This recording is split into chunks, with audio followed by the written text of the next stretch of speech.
Buenas, en este análisis vamos a meternos de lleno con un concepto que parece simple, pero que tiene mucha miga, la propiedad.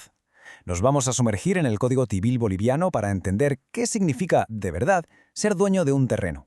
¿Es solo la superficie que pisamos? ¿O es que acaso la propiedad se estira hacia el cielo y también hacia las profundidades de la tierra? Venga, vamos a verlo. Para este viaje, nuestra brújula va a ser el propio Código Civil. En concreto, nos vamos a centrar en los artículos que van del 201 al 215, que son los que regulan estas dimensiones tan fascinantes de la propiedad. Y aquí está la pregunta del millón. Cuando alguien es propietario de un solar, ¿es dueño solo del suelo? ¿O su derecho incluye también el espacio que hay por encima y todo lo que hay por debajo? Pues la respuesta, ya les adelanto, es bastante más compleja e interesante de lo que uno podría pensar. Lo vamos a ver en 4 grandes bloques. Primero, esa mirada vertical de la propiedad. Luego, los derechos que se tienen sobre el suelo y el subsuelo.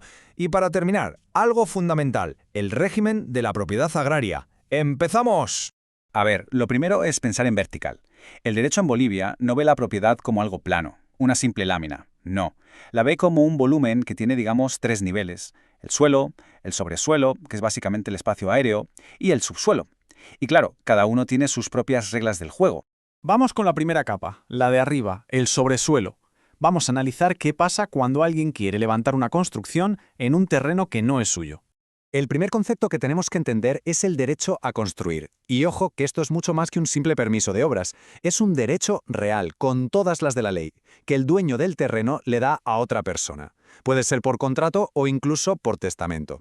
Este derecho lo que hace es permitir que el constructor se convierta en el dueño de lo que construya. Es, en resumen, la llave para crear una propiedad nueva encima de otra que ya existe. Pero mucho cuidado, este derecho no es para siempre, tiene fecha de caducidad. Si en el acuerdo no se dice nada sobre un plazo, la ley es muy clara, da 5 años para construir. Y si no se cumple, pues el derecho simplemente se extingue. El dueño del terreno recupera todo sin tener que pagar ninguna compensación. Así que, como ven, el tiempo aquí es clave. Es fundamental que no confundamos dos cosas que suenan parecido. El derecho a construir es el permiso, el pistoletazo de salida para empezar la obra.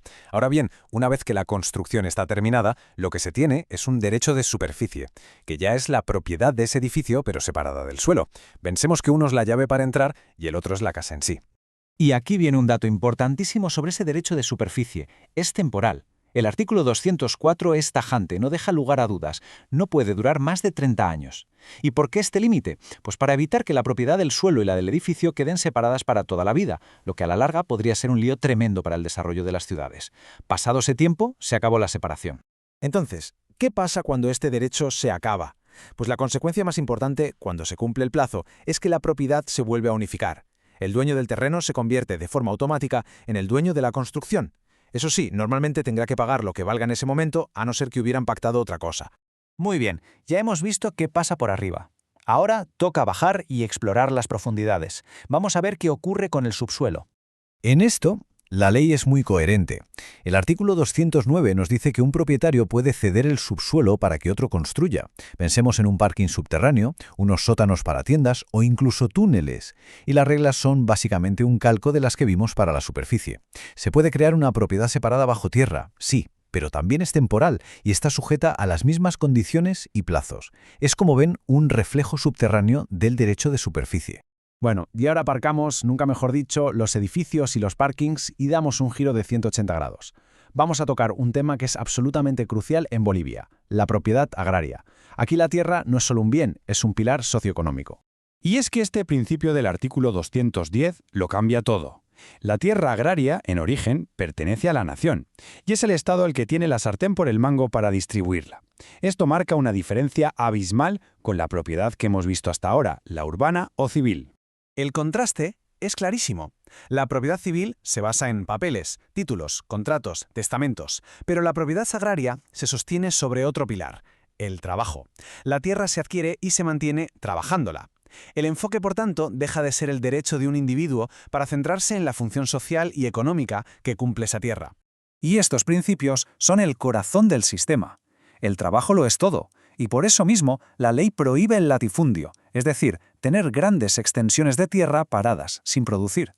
Pero también se lucha contra el otro extremo, el minifundio, esas parcelas tan pequeñas que no son rentables, y para ello se fomenta el cooperativismo. Y otra regla de oro: la pequeña propiedad no se puede alquilar. La idea es asegurar que quien la tiene, la trabaja.